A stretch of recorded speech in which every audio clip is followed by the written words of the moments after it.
Oi, meu nome é Julie Pécora e hoje eu vou mostrar pra vocês como é que eu fiz pra conseguir passar em medicina, do que eu utilizei pra conseguir ser aprovada no vestibular de medicina. Agora eu vou falar pra vocês dos meus erros. Não entender a diferença entre matéria atrasada e matéria completada, ficar estudando horas seguidas sem pausas, não corrigir simulados, redações e exercícios, não ter um cronograma para se organizar, não fazer revisão durante o ano, mas só no final. Foi um grande erro que eu cometi nos 2 primeiros anos. Assistir a todas as aulas sem pensar se eu estou aproveitando ou não.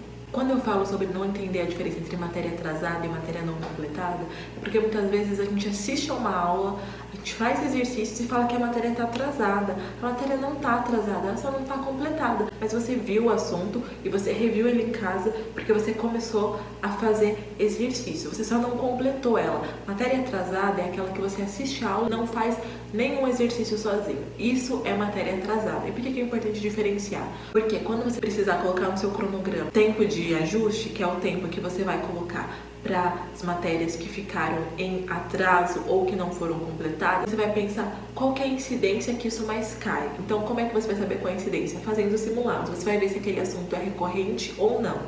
Sabendo disso, você tem uma matéria não completada e uma matéria atrasada. Se a matéria não completada for mais importante do que a matéria atrasada, você vai usar o tempo de ajuste para a matéria não completada. E a matéria atrasada você vai deixar para um outro momento e focar principalmente nos exercícios. Porque quando você estiver na semana da prova, você vai fazer simulados dos anos anteriores daquele vestibular e às vezes você vai ver aquela questão de uma matéria atrasada que você só conseguiu assistir a aula, não conseguiu ver nenhum exercício, e aí você vai ou ver uma videoaula ou vai fazer outros exercícios além daquele, ver uma resolução, vai ter um pouco mais de noção do assunto, o que vai fazer com que você consiga muito provavelmente acertar aquela questão naquela semana do vestibular. Não sabe o que priorizar. Então, se eu estou prestando medicina, as matérias de biológicas e algumas matérias de exatas e redação são muito importantes. Se eu sei disso, tudo é importante, mas tem as coisas que são mais importantes. Se eu sei disso, eu sei o que eu vou priorizar na hora do meu estudo e, além de saber o que eu priorizar, eu sei o que eu priorizar pra mim.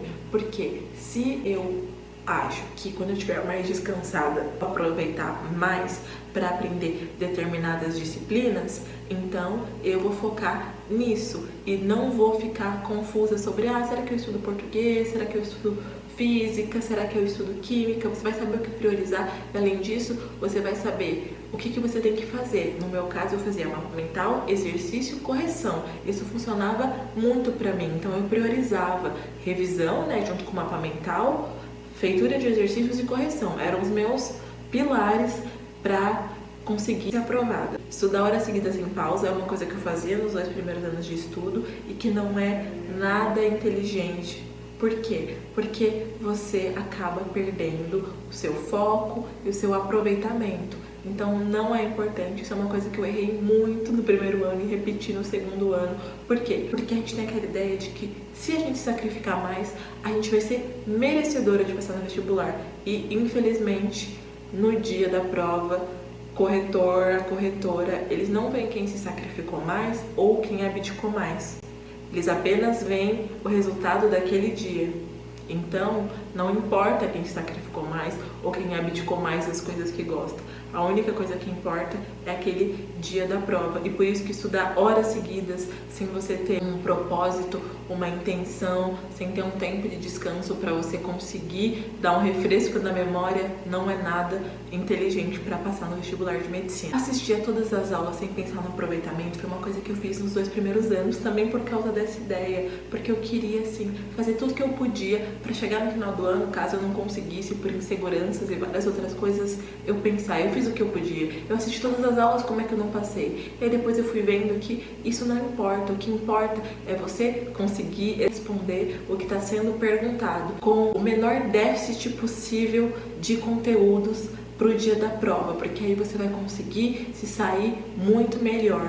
Então, se eu não estou tendo um aproveitamento grande durante a aula, não tem por que eu assistir aquela aula. Eu preciso achar um outro mecanismo para conseguir aprender aquele conteúdo que vai cair no dia da prova e que eu vou precisar acertar. E a gente tem que fazer isso sem medo. E claro, não é você assistir uma aula e falar, ah, não gostei e pronto. Não, você tem que insistir e ver o porquê aquilo está acontecendo. Porque a gente tende a fazer isso às vezes com assuntos que a gente não gosta ou que a gente tem dificuldade. Muitas vezes os assuntos que a gente não gosta, que a gente tem dificuldade, são assuntos que a gente precisa assistir aula. Por quê? Porque uma outra pessoa explicando pra gente faz com que a gente consiga relacionar melhor as informações. O que eu tô falando aqui é sobre uma aula, não que você tenha necessariamente dificuldade, mas uma aula que você não tá conseguindo prestar atenção, seja por didática, seja por N assuntos diferentes. Seja por N motivos diferentes, mas que você sabe que se você estivesse ou estudando sozinha, fazendo exercícios, ou estivesse vendo uma outra aula, ou lendo algum resumo, que você estaria conseguindo aproveitar melhor o seu tempo. É sobre isso que eu tô falando. Eu espero que vocês tenham gostado desse vídeo. Era um pouco disso que eu queria falar aqui pra vocês. Eu quero fazer alguns vídeos sobre algumas coisas que eu falei aqui. Se vocês tiverem alguma sugestão ou quiserem saber um pouco mais das coisinhas que eu falei aqui, vocês comentem aqui embaixo, curtam esse vídeo. Se quiser, compartilhem com amigos vestibulandos que estão prestando vestibular. Saibam que essas foram as coisas que funcionaram pra mim. Não necessariamente vão funcionar pra você, mas que você pode utilizar várias ideias aqui pra pensar, nossa, talvez isso se encaixe aqui comigo. Eu nunca pensei em fazer isso, será que funciona? E lembrar que às vezes algumas coisas podem não funcionar inicialmente, mas ao longo do tempo elas vão funcionando, porque alguma coisa nova demora pra ser colocada na nossa vida como algo comum, como algo que faz parte do dia a dia. E às vezes, inicialmente não funciona, mas ao longo do tempo funciona. Os mapas mentais foram assim comigo. Inicialmente, eu perdia muito tempo, achava que eu estava desperdiçando meu tempo. E no final das contas, ao longo do ano, nas revisões que eu falei para vocês, na apreensão da memória a longo prazo e no final do ano fez uma diferença gigantesca. Assim como começar pelas mais difíceis no simulado, não pelas matérias ou disciplinas que eu tinha mais facilidade, fez muita diferença no meu aumento de questões.